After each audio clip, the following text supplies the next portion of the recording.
हाँ, हम एक्चुअली हम लोग जो पढ़ रहे थे, क्या बोलते हैं, रेमेडीज। तो रेमेडीज यूं ही नहीं होता। रेमेडीज मतलब हम कोई स्टोन पहन ले, या हम पूजा पाठ कर ले, या हम कुछ भी कर लें और रेमेडीज हो जाएगा। हम अपना कोई भी जो अपना पाप ग्रसित ग्रह है उसको ठीक कर लेंगे। ये ना, ये सब फेक चीजें हैं। ये सब भ्रांत धारणा। और भ्रांत धारणा के पीछे हम लोग नहीं पड़ेंगे, है ना। होता क्या है कि हम हाँ। कौन सा कर्म को ठीक कर सकते हैं, कौन सा कर्म को हम ठीक नहीं कर सकते हैं, वो हमारे लिए जानना बहुत जरूरी है। और वो होता है अपने कर्म। कर्म दो प्रकार का मूलतः, मैं कुछ और भी प्रकार बताऊंगा, लेकिन मूलतः ये जो है दो प्रकार के हैं। एक दृढ़ कर्म है, ये वाली दृढ़ कर्म। और एक दूसरा जो है वो है अदृढ़ कर्म। थोड़ा सा इसके डेफिनेशंस, या इससे भी पहले कुछ बैकग्राउंड इसका जान लेते हैं। ये कर्म कब हुआ, कैसे पता चला कि मानव जीवन में ये कर्म ही सब कुछ है क्या नहीं है। मानव अ, देखिए, हम लोग बोलते हैं ना, जो भाग्य में होगा वही होगा, हमेशा बोलते हैं ना। हाँ सर। तो भाग्य है क्या? भाग्य का मतलब होता है यही, दृढ़ कर्म की, दृढ़ कर्म की फल भोगना, निष्फल लेकिन सर भाग्य। सर बहुत सारे एस्ट्रोलॉजर ऐसे हैं जो बोलते हैं कि ये मतलब पत्थर आप धारण कर लीजिए तो इससे आप का भाग्य खुल जाएगा, या फिर ये आप कर लीजिए तो आपका इससे हो जाएगा। तो वो सब क्या है सर? वो सब वो करना बिजनेस चाहिए है, कि नहीं? बिजनेस है, बिजनेस है, वो सबसे कुछ नहीं होता है ना। कुछ नहीं। हम्म। मेडिकल एस्ट्रोलॉजी में, हमने जैसे आप लोगों को बताया था, मेडिकल एस्ट्रोलॉजी में आपकी अगर तबीयत खराब है या रवि की वजह से, तो माणिक्य की पिष्टी आप लीजिए। माणिक्य की पिष्टी हम्म। डेली, मतलब वो एक निश्चित मात्रा में आप सुबह शाम उसको मधु के साथ चाटेंगे तो आपको रिजल्ट मिलेगा। जैसे मान लीजिए आपका अगर चंद्रमा खराब है, तो चंद्रमा खराब है तो हम्म। मुक्ता पिष्टी, मोती मोती मोती भस्म या मोती पिष्टी, अगर आप एक निश्चित मात्रा में सुबह शाम उसको मधु के साथ चाटते रहेंगे, तो फिर वो आपका मदद करेगा। एक्चुअली होता क्या है, स्टोन करता क्या है। स्टोन, मैंने हम्म। आप लोगों को मेडिकल एस्ट्रोलॉजी में पढ़ाया था कि सूर्य के 7 घोड़े हैं, जो अभी विवगियर, हम्म। है ना, हाँ। हम्म। बैंगनी रंग, बेनिया कला, है ना। तो वो हम्म। बैंगनी रंग का होता है। फिर इस तरह का जो रंग विवगियर, है ना, भी भी हम्म। आई, इंडिगो, ये सब जितना कलर है ना। तो ये 7 घोड़ा है, जिसमें मैंने आप लोगों को बताया था कि ये अपना जो 7 जो ये है, क्या कहते हैं, ग्रह पुंज ग्रह है ना। इवन हम्म। चंद्रमा उपग्रह होने के बावजूद भी, क्योंकि हमारे एस्ट्रोलॉजी में वो भी प्लैनेट है ना। तो ये सब अपने आप में एक एक, याद होगा मैंने बोला था विश्वश्रवा ग्रह, ये सब सुषुम्ना ग्रह, ये सब मैंने रोशनी की बातें किए थे, याद है ना। हाँ। तो वो 7 घोड़े की जो 7 अ, रोशनी है, उससे ये पोषित होता है, पोषित होता है, पोषित, पोषण, पोषण से पोषित, ठीक है। तो ये हम्म। हम्म। पोषित होते हैं, उससे, उसके जरिए हमें जो उसका विकिरण होने के बाद हमारे शरीर में जो उसके रोशनी आते हैं, उससे हमें प्रभावित होता है। तो स्टोन वास्तव में क्या करता है, एक निश्चित स्पेक्ट्रमाइज्ड स्पेक्ट्रम में हमारे अंदर शरीर, माने हमारे शरीर के अंदर, वो एक निश्चित सूर्य की एक स्पेसिफिक रोशनी को प्रभावित करता है, ठीक है। तो वो कितना हम्म। मात्रा है, बहुत ज्यादा से ज्यादा काम करता है तो 10% काम करता है। इससे आपको बहुत कुछ बदल नहीं जाएगा।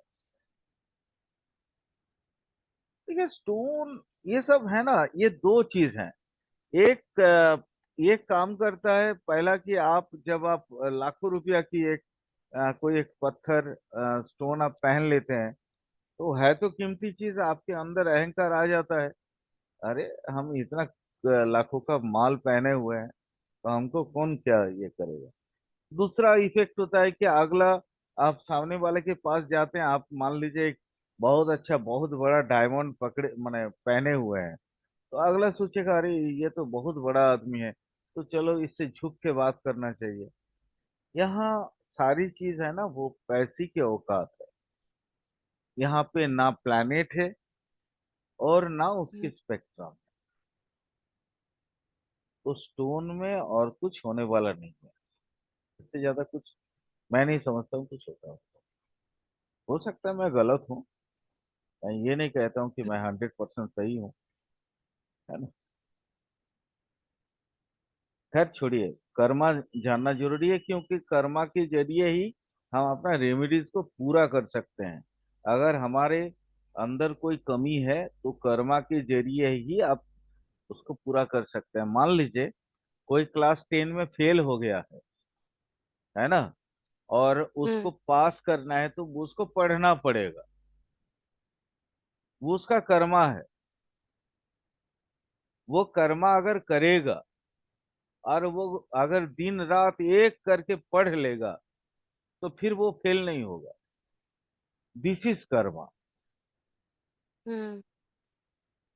हमारे ये जो भाग्य है ना, एक्चुअली हिंदू का जो षड्दर्शन होता है,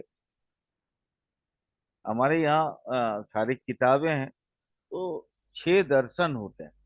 षड्दर्शन बोलते हैं उसको। ठीक है, 6 यस। फिलोसॉफी की किताबें हैं, 6 बड़े बड़े, जैसे कपिल सांख्य वगैरह इस तरह का। ये सब बड़े महान महान किताब है ना। तो ये सारे इसी को बोलते हैं दर्शन मत। यहाँ ना मानव का, ये सारी चीजों ने, सारे ग्रंथों ने एक ही बात बोला हुआ है कि हमारे कर्म फल आइदर इन वन लाइफ, हम एक जन्म में हो या लाखों जन्म में या हजार जन्म में, या यूं आप अगर डिप्लोमेटिक आंसर देना चाहें तो एक जन्म में या बहु जन्म में, है ना। चीजों को हम्म। समझिए आप। हम थोड़ा डिप्लोमेटिक आंसर देना चाह रहे हैं कि एक जन्म में हो या बहु जन्म में। तो एक जन्म या बहु जन्म में हमारे यहाँ जो भी चीजें होती हैं, बहुत सिंपल चीजें होती हैं। हम अपने दृढ़ कर्म का फल भोगते हैं। अब दृढ़ कर्म क्या है, थोड़ा इसको समझते हैं। आप आप लोगों ने कभी पका हुआ अमरूद देखा है? हाँ।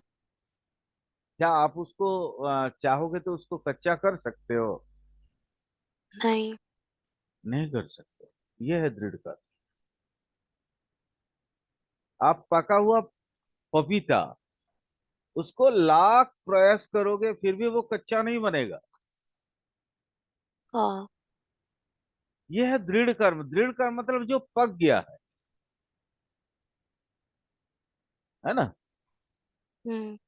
अदृढ़ कर्म आ, वो है जो अभी पका नहीं है, अभी जस्ट पनप रहा है। ये अदृढ़ कर्म के अंतर्गत दो कर्म और आते हैं, वो मैं बाद में बताऊंगा। पहले अभी दृढ़ कर्म और अदृढ़ कर्म को उसके डिफरेंसेस को समझते हैं, क्या है क्या नहीं है। यहाँ बराह मीर ने, एक बराह जी, मिहिर उनका बेटा, दोनों का जब एडिट माने क्या बोलते हैं एडिटेड किताब बाद में आया था, तो फिर उनको बराह मिहिर संगीता बोला जाता है। लेकिन बराह जी, आपने किताब में बोला था कर्मार्जित पूर्व भवे सदादि यत्त यत्तस्य पतिं समभि व्यनोक्ति।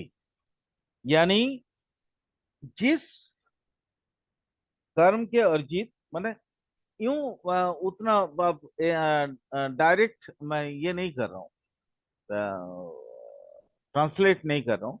यूं समझ लो, जिस किताब माने जिस शास्त्र के द्वारा हम अपने पूर्व कर्म को जान सकते हैं, है ना, वो ज्योतिष है। हम्म। ठीक है, वो ज्योतिष है। और ये ज्योतिष, ज्योतिष इसलिए, ज्योतिष में हम हमेशा पंचम घर को, लग्न को और नवम घर को बहुत ज्यादा मान्यता देते हैं। लग्न भले ही परवर्ती समय में, पूर्व में नहीं। पूर्व में मुख्य प्रधान ग्रह था उसका पंचम भाव, घर था, पंचम भाव था। लेकिन बाद में ये जैमिनी के बाद, ठीक है, जब पराशर ये सॉरी जैमिनी से पहले जब पराशर जी आए, तो उन्होंने देखा कि नहीं, लग्न से ही सब कुछ हो रहा है। तो उन्होंने इस भाव को, प्रथम भाव को मुख्य माना था। बट बराहमीर के समय में भी पंचम भाव को मुख्य भाव माना गया था। आज मैं हम्म। बहुत मतलब क्या बोलते हैं, एकदम निचोड़ चीजें बता रहा हूँ। ठीक है, ये शायद बहुत कम किताबों में ये सारी चीजें मिलती हैं। मुझे भी बहुत किताब पढ़ने के बाद ही पता चला। ठीक है। और देखिए, संस्कृत श्लोक याद नहीं रहता है, तो इसलिए याद रखने के लिए नोट साथ में रखना जरूरी होता है। Simple matter.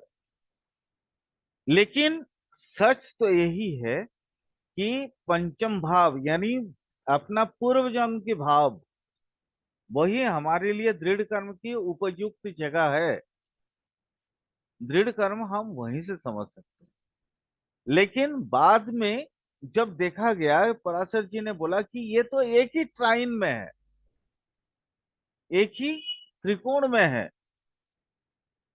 लग्न त्रिकोण, जिसमें लग्न भाव, पंचम मतलब पूर्व जन्म, और धर्म मतलब नाइन्थ हाउस। धर्म कौन सा है? धर्म कैसे बनता है? अपने पूर्व जन्म के संस्कार को फिल्टर, जैसे हम लोग डेली ट्रांजिट में फिल्टर नहीं लगाते हैं, वैसे ही हम हाँ। पूर्व जन्म में क्या लेके आए हैं और वर्तमान जन्म में उसको फिल्टर लगा के तभी हम अपने धर्म को प्रतिष्ठित कर पाते हैं। मान लीजिए, कोई एक व्यक्ति पिछले जन्म में बहुत चोर बन के आया था। हम्म।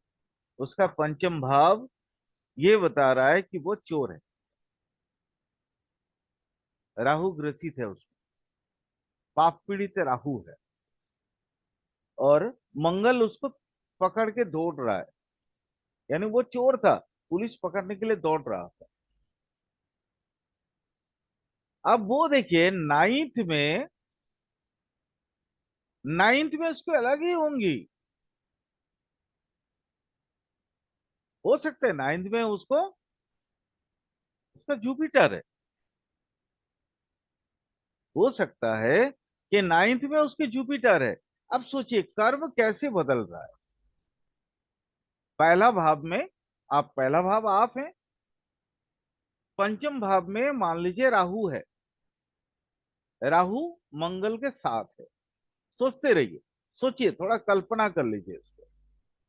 यानी पिछले जन्म का चोर आदमी अभी जन्म पैदा लिया है, और मान लीजिए नाइन्थ हाउस में जुपिटर, जुपिटर कानून का भी कारक है, जुपिटर विजडम का भी कारक है, और जुपिटर तपस्या का भी कारक है। यानी ट्राइन बन गया। कैसा बन गया? पहला भाव, पंचम भाव, और नाइन्थ भाव। आप लगन में कोई नहीं है, लगन में जो व्यक्ति माने होगा वही होगा। पंचम में मान लीजिए पड़ा है राहु और मंगल, और नाइन्थ में पड़ा है जुपिटर। यानी आपका कर्म फल, दृढ़ कर्म कहाँ पे ले जा रहा है? आपको जलाने के लिए। क्योंकि धनु कौन सा है? फायर भाव। धनु कौन सा है? उसमें कौन सा लगन है? नहीं, राशि कौन, राशि तत्व कौन सा है? आग। आपने यहां से फिर पंचम भी आग है, तो पिछले जन्म की जो आग आप लेके आए हैं, उसकी शुद्धिकरण के लिए नाइन्थ की आग की आवश्यकता होगी। समझ में आ रहा है ना मेरी बात? हाँ सर। पहला भाव हो गया, पंचम भाव। पहला भाव तो हम लगन है, हम जहाँ जहाँ धरती सूर्य के साथ जिस पॉइंट पे बिलोंग कर गया, वहां पे मेरा पैदाइश हुआ, वहां पे तो मैं हूँ। पंचम भाव कौन है? मेरा पूर्व जन्म। और नवम भाव क्या है? मेरी शुद्धिकरण। एक, पांच और नौ। देखो तीनों ही फायर। मान लीजिए आप इसको ले लीजिए, क्या बोलते हैं, काल पुरुष की कुंडली को ले लीजिए। तो पंच माने एक भाव में कौन आता है? एरिस राशि, मेष राशि आ जाता है। पंचम भाव में कौन आ जाता है?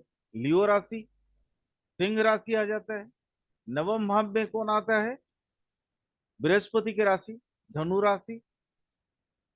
यहाँ देखिए, पहला भाव भी आग है। थोड़ा चीजों को समझिएगा, बहुत बहुत बहुत डीप बात बता रहा हूँ, क्योंकि हम लोगों ने बहुत दिनों से पढ़ रहे हैं। तो मेरे ख्याल से ये इन छोटी छोटी चीजों को अब हम लोग समझ सकते हैं। ये बहुत बहुत मतलब एडवांस लेवल की बात कर रहा हूँ मैं। पहला भाव आग है। वहां आग कौन सा आग है? आपकी गुस्सा। मेष राशि का जो आग है ना, वो आग क्या है? दैट इज योर गुस्सा। पंचम भाव का आग कौन सा है? वो आग जो आपको ना पिछले जन्म से बाई डिफॉल्ट मिला है, इन बिल्ट। आप जब पैदा हुए हैं तो वहां का संस्कार आपके साथ आ गया। लेकिन पिछले जन्म में, चूंकि मैंने बोला था कि लियो राशि में मान लीजिए वहां पे राहु है, और चोर है, और साथ में मंगल है, पुलिस का सेनापति। तो राहु है, राहु, राहु मतलब चोर आ गया, चोर आ गया, और चोर को पुलिस वाले पकड़ने जा रहे हैं। यानी कहीं ना कहीं उसके अंदर क्या है? पश्चाताप है, पछतावा है। और वो शुद्धिकरण करना चाहेगा कहां से? अपने नवम से, धर्म से। वहां पे अगर बृहस्पति है तो क्या होगा? अपने पिछले जन्म की पूरा कुकीर्ति को वो इस जन्म में आके सुधारेगा। यहां देखिए, यहां तीनों इसी को, ये जो कर्म के माध्यम से, ये जो कर्म के माध्यम से ये सुधारता है ना, इसी को बोलते हैं क्रियमान कर्म। मैं आपको बोला था कि एक और कर्म होता है, उसको बोलते हैं क्रियमान कर्म। उस वो भी लिख दिया हूं मैंने, क्रियमान कर्म। ये क्रियमान कर्म के माध्यम से हम अपने पूर्व संस्कार को जितना लेके आए हैं, उसको, मान लीजिए, एक एक छोटा सा और उदाहरण लेते हैं। एक छोटी सी सोने की बाट है या बिस्किट है। अब उसको आभूषण में बदलना है, मतलब समाज के लिए या संस्कार लिए या किसी की शोभा बढ़ाने के लिए हम उसके आभूषण बनाएंगे। आभूषण, कोई स्त्री अपने गले में उसको, सोने को ऐसे टांग लेगी तो सुंदरता तो नहीं निकलेगा। निकलता है क्या? नहीं निकलता है।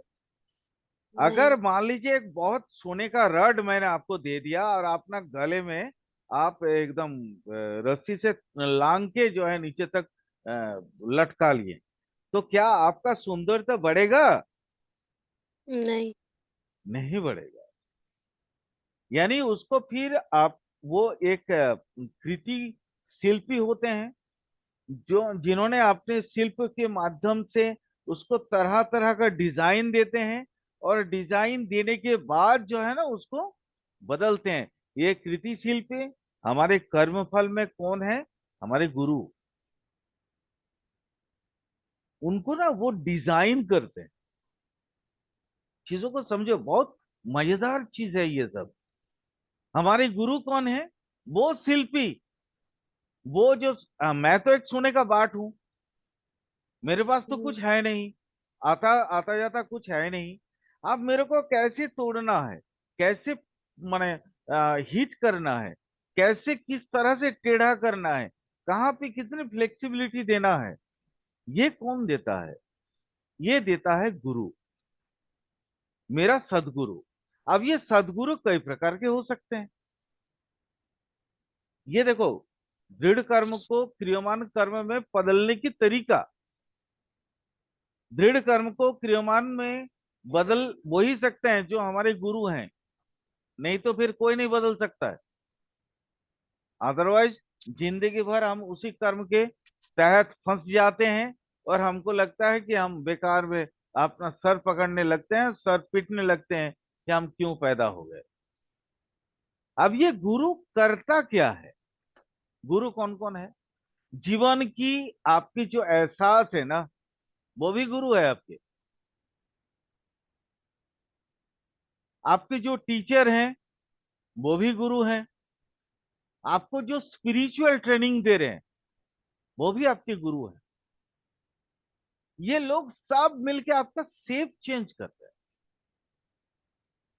मान लीजिए आप एक सीधा टांगा हुआ एक पाइप शेप के थे, पाइप जैसे होता है ना पानी वाला पाइप। आप पाइप शेप को, उसको कैसे गोलाकार शेप में, पूरी तरह से राउंड शेप में कैसे बदला जाए, एक नेकलेस कैसे बनाया जाए, ये आपका वो शिल्पी को मालूम होता है, जो इन कारुकारियों को बनाते हैं।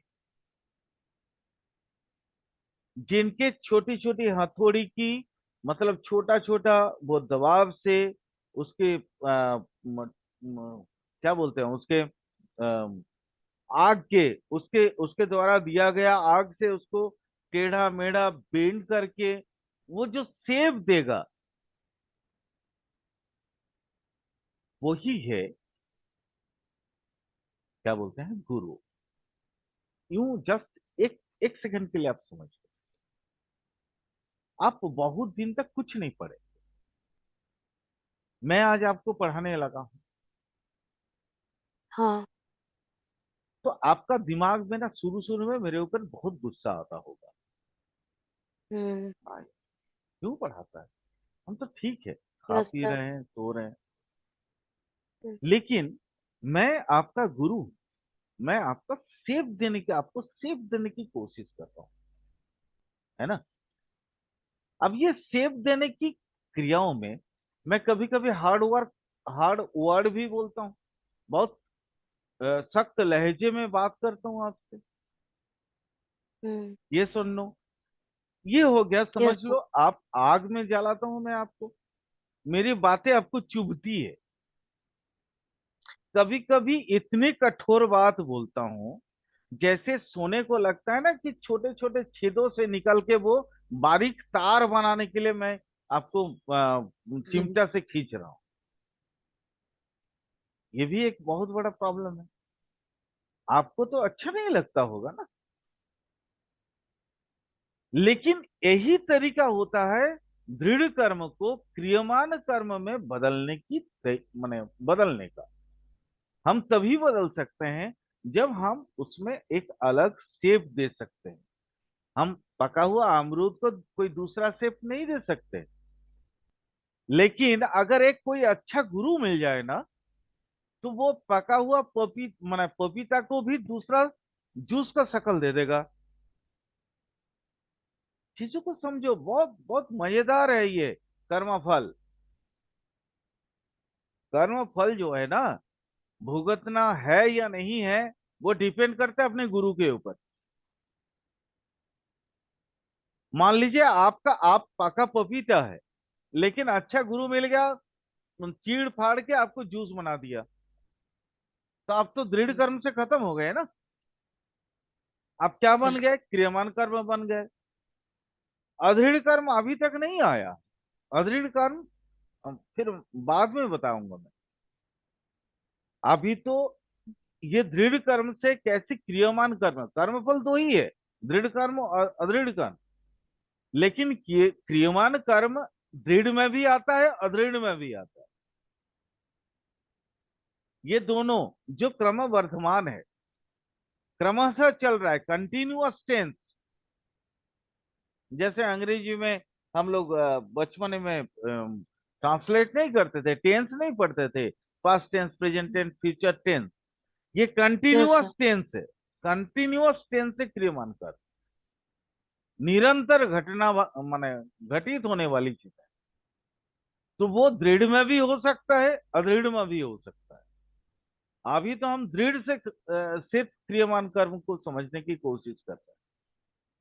हम्म, यानी आपके पिछले जन्म की हजारों लाखों अगर प्रॉब्लम हो, तो भी एक सदगुरु अगर चाह ले, तो आपके ये एकदम दृढ़ कर्म को क्रियमान कर्म में बदल दे।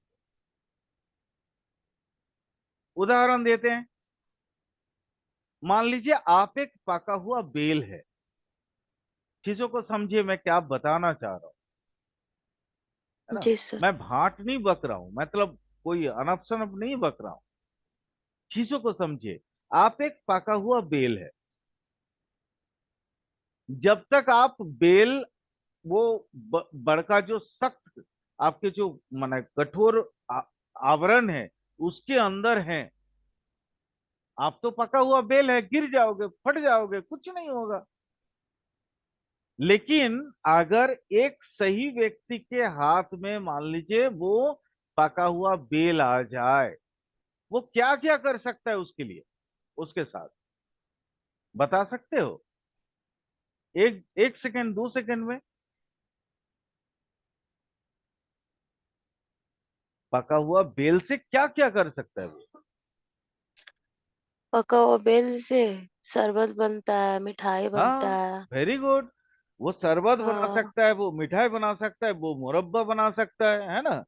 वो कुछ भी हाँ। कर सकता है। लेकिन ये कला किसका है? जो बना रहा है उसके दिमाग में है ना। हम्म। यानी आप तो पके हुए बेल हो, तो जो बना रहा है वो है सदगुरु,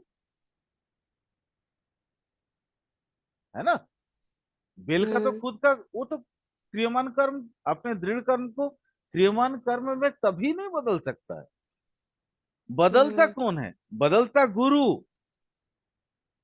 इसीलिए बोलते हैं ना कि गुरु की आशीर्वाद अगर मिल जाए, तो बार बार देखना, हमारे गुरु की मंत्रों में क्या बोला जाता है? तमेव माता पिता तमेव, हम्म। है ना। तमेव सखा